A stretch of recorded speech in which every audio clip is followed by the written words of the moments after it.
Setting goals is a very important part of our life's process. Guess how many people have a constant plan for setting, rearranging, evaluating, and strengthening the purpose of their goals?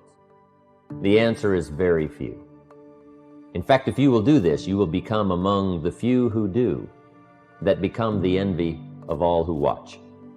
In fact, if you will work hard on setting goals, put together a plan for setting goals, reevaluate them, rearrange them, constantly talk about them, go over them again and again, I tell you what this process will do, in my personal opinion. It'll put you in what's known as the top 5%. And if you want to be successful, if you want your life to really change in major ways, this is one of the fundamentals. A constant plan for setting, rearranging, evaluating, and strengthening the purpose of your goals. We need to take a look into the future. We've got to have the future well designed. The future is called the promise. The promise of the future can be an awesome force for your own future. The promise of the future, designing the future. There's two ways to face the future. One is with apprehension, and the other is with anticipation. I promise you, in my travels around the world, most people face the future with apprehension. And here's why. They don't have it well designed. They've sort of left that up to someone else to fix. But here's the best way to face the future: with anticipation. And you can face the future with anticipation if the future is clear, if the future is well designed. In setting goals, it's very simple. Number one, decide what you want. You just take a little time. You sit down and say, what do I want? What kind of skills do I want? What kind of income do I want for the future? Where would I like to go? Places I'd like to visit. Habits I'd like to acquire. Skills I'd like to have. You just take a little time to think about what you want. Economics, friendships, people you'd like to meet, places you'd like to go. You just take some time. And then I suggest, when you've thought about what you want for the future, make a list. Just jot it all down. It's really a very simple process. Get together with your family, your wife, your husband, your children, your business colleagues, and make it one of the major fundamentals in your life. Constantly setting, rearranging, evaluating, and strengthening the purpose of your goals. That's number one, fundamental for success. Here's number two. A clear picture of what you intend to do with your present resources. That's a fundamental. Figuring out a plan of what to do and how to manage your present resources. Most everyone I talk to has already got something. The big question is, what are you doing with it? Most everyone has some time, they have some resources, they have some money, or they have a paycheck, or they have some kind of resources, they have some kind of net worth. The big question is, what are you doing with it? Where are you investing it? Where are you putting it? First of all, you've got to understand about society and about money. You've got to understand how to earn it, where to get it, where it comes from, and the importance of managing it. Kids ought to be taught from the time they're just small what to do with a dollar. If a child has a dollar and goes and spends it, right away they've developed the wrong habits. And sure enough, if they continue those poor management habits over the first dollar, you can imagine they're probably going to do the same poor things with those same dollars when they get older. The plans we learn when we're small, sure enough, are most often the plans we follow the rest of our lives. What to do with your money and where to put it. We teach in the care and feeding of the goose that lays the golden eggs. You've got to be a happy taxpayer. You've got to make sure some of your money goes into financial institutions so that successful people can borrow it and start other businesses that employ more people. You've got to make sure that you give some of your money for charity. So for charity and for taxes and for savings and for the accumulation of capital, it's very important to have a management plan for your present resources so that at age 65 you don't wind up like most people do, broke. You wind up with substance, you wind up with plenty to share, you wind up with plenty to enjoy. A plan for using all of your present resources wisely. What I'm saying is we all need a consistent plan for the gathering of knowledge, a consistent plan for going to the library, a consistent plan for attending the lectures, attending the seminars. Most people get ideas just spasmodically, or when someone happens to come by, or they just happen to hear someone, or they happen to read a book that might have some ideas that could help to benefit their life. When you listen to a sermon, make sure you've got your journal to take notes. Wherever you go, gather knowledge, but gather it on purpose. Do it constantly, do it daily, and do it consistently. We need a consistent plan for reading books. Most people just read books haphazardly, spasmodically, or most people just don't read at all. Or they don't have a good plan for reading the right books. Sure enough, the man reads the comics instead of the classics. And he misses all the things that could really benefit his life because he doesn't have a plan. Here's a good thought to consider. Rarely does a good idea interrupt you. Good ideas must be pursued. You must go where they are. You must seek them out. And there's an important Bible phrase that says, if you seek, if you search, you will find. Sure enough, a consistent plan for gathering knowledge, reading the books, attending the lectures, putting together ideas, and having a place to capture them like a journal where you can repeat them and go over them. That's a fundamental that if you'll follow it, will put you in the top 5%. Guess how many people have a consistent plan for the gathering of knowledge? Answer, very few. And what you want to be is one of the very few. You need a plan, a detailed plan for the use of your work time. We call it a game plan. Most people try to design tomorrow and next week and next month in their head. They try to just decide what they're going to do. And most people don't even think that far ahead. They think, I have to get up in the morning and go to work, and that's about the extent of it. But a game plan for financial independence, a game plan for your work time, a game plan for your personal time. The family needs a game plan so that you won't miss some of the important things that are helpful to your life and to your success. The kids need a game plan. Mom needs a game plan. Dad needs a game plan. You need a business game plan. You need a game plan for your office. If you're in business, a game plan for your business. A detailed plan for the use of your work time. In the leadership seminar, we talk about how to put together this detailed plan for the day and for the week and for the month. How to stretch out a plan for 6 months and for a year. In doing business around the world, we found that you have to detail the plans in great detail. Otherwise, sure enough, you're going to miss something. And I can promise you that a detailed plan for the use of your work time will put you in the top 5%, because most people don't have one. Mr. Shoaff shared with me when I first met him when I was 25 years old. He said, Jim, to do better, you've got to get around the right people. If you have a constant association of people who can better your life and better your lifestyle, you can't believe the progress that you can make. An association of people of common interest in progress, success, ideas, and philosophy. I have a good phrase for you. Never mistake the power of influence. The man says, well, I live here, but it doesn't really bother me. See, that's not true. He says, I'm around these people, but they really don't bother me. See, that's not true. Whoever you're around, whoever you're with, is exerting some kind of influence on your life.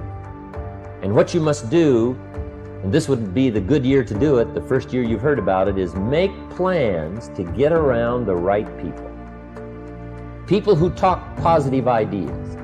People who talk philosophy, the refinement of philosophy. See, just the latest joke won't help. You've got to get around people who read, people who are successful, and people who are growing and changing. Otherwise, your influence is going to be in the opposite direction. And I know most of us, wherever you work, you have to be around some negative influences. But what you must do is counterbalance that by an association of the right people getting around the right people who can help to change your life for the better. Associating with the right people on a constant, consistent basis. So work on that one. If you will work on an association of the right people who can help you to grow financially, personally, spiritually, socially, sure enough, it'll put you in the top 5%. Guess how many people have an association of people of common interest in progress, success, ideas, and philosophy? Answer, very few. But be one of the few. Mr. Shove taught me this one when I first met him at age 25. He called it lifestyle. Learning how to live. A constant plan for figuring ways to live uniquely and to enjoy your present substance. Lifestyle is the challenge of learning how to live well. See, if you earned well and didn't live well, see, that would be pitiful. If a man made a great deal of money, but his personality didn't change, and his lifestyle didn't change, his uniqueness didn't change, see, that would be pitiful. It's pitiful to find a man in a $500,000 home, and sure enough, he's a $5,000 man. Learning the skills of lifestyle, what to do with your money so that you get joy from it. Shof taught me the simplest little things, like tip. He taught me what the word tip meant. I didn't know. I'm from a little farm community. What did I know about tip? He said tip, the word T-I-P, tip, comes from a little phrase called to ensure promptness. And the more I thought about that, then I understood what he meant. If a tip is to ensure promptness, when should you give it? Answer, up front. You don't wait to see whether or not you've gotten good service to decide to tip. You ensure good service. Mr. Shove said to me, sophisticated people make sure they get good service. It's just one of the little things to learn called lifestyle. How to enjoy your family, how to enjoy your money, how to enjoy your time and your substance, how to enjoy your own thoughts, figuring ways to anticipate your family's needs, to do it with joy instead of animosity, to get great delight in the substance you now have. Most people say, if I had more money, I'd be happier. But happiness is something you have to work on besides money, because the money won't make you happy. One of the great things to learn in life is that you can learn a great deal. There's hardly anything you can't learn. If you wished you could learn several languages, there's so many skills that you can develop that you want to make sure that you've got a timetable and a plan for developing all those skills. Don't settle for less than you can be. See, at the end of your life, you don't want to wake up and discover that you've only lived 1/10 of it. And the person you could have become, you let that slide. The skill you could have developed, you just didn't take the time. There's a great deal of discipline required in developing all of your personal skills, but I can tell you that it's well worth the discipline. Make sure you go to the classes. Make sure you do all that you possibly can to develop every skill you can, from the skill of leadership, the skill of diplomacy, the skill of language, the skill of business. Whatever you can learn, make sure you take the time to learn. Plan for the development of all your personal skills. Keeping my old list of goals. I'm telling you, this served me so well, keeping my old list of goals. I look back now 10, 20 years ago at goals I set, lists I made, and I smile now because here's what I thought was so important, 20 years ago. Now some of those things aren't even on my list. I've got a new list. I've grown, I've changed, I've matured.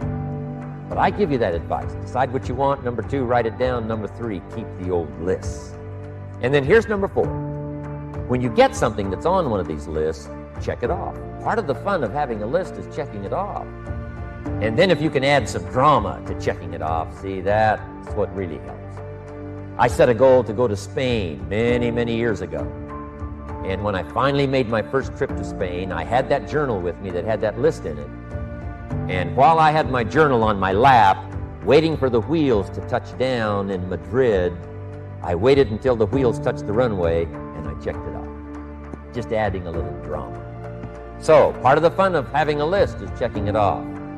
Now, here's what's important about the lists and designing your future. If the future gets clear, the price gets easy. Because you got to remember, for every promise, there's a price to pay. Everybody's got to pay the price. Everybody's got to do the deal. Everybody's got to do the disciplines. Everybody has to pay. But here's what I've discovered. If the promise is clear and powerful, the price is easy to pay. Setting goals is plain hard work. It's work. I know it's work. That's why a lot of people just let it slide. It's work. Many people work hard on their job, but they don't work hard on their future. They just let that slide. And the work involved is making plans. I know most people don't. I understand that. But don't let that be you. Guy says, well, yeah, you work where I work, but the time you struggle home, it's late. You got to eat a bite of supper, watch a little TV, get to bed. You can't sit up half the night. Plan. And the guys be good worker, hard worker, sincere. But you got to be better than sincere, working hard. You got to be better than a good worker. You got to be a good planner. Somebody once wisely said, the people who fail to plan are planning to fail. Well said. Put your goals in your journal. Because one of the major people you want to study is yourself. Say, here's the list of goals I put together 3 weeks ago. Here's the list of goals I put together 2 years ago. Here's some of the changes I made, rearrangement of my priorities. I scratched these off, I put these on, I've gotten these. Study your accomplishments, study what your desires are. Put them on paper, write them down. Here's another reason for writing your goals down. It shows you're serious about doing better. And to do better, you gotta get serious. You don't have to be grim, but you must be serious. I used to have the affliction called passive hope. It's an affliction. It's bad. Probably what's even worse than that is happy hope. Now that is really bad. That's bad. Happy hope. So get serious about your goals, put them on paper, write them down. There's all kinds, his goals, her goals, their goals. Business goals, financial independence goals, family goals. I mean, there's so many things to work on this that if you don't get busy and work on it, sure enough, the time will pass. And sure enough, 5 years from now, you'll wind up where you don't want to be, wearing what you don't want to wear, driving what you don't want to drive, being what you don't want to be. Now's the time to fix it. And here's one of the important phrases of the evening. Your goals are affecting you, whatever they are. Your goals affect your handshake. Your goals affect your attitude, personality. Your goals affect the way you walk, the way you talk, the way you dress. All day long, we're being affected by our goals. Now, some people have goals, but they have such lousy goals. The effect is bad. I asked a guy one time, what are your goals for this month? The guy said, look, if I could just scrape up enough money to pay these lousy bills. That was his goal.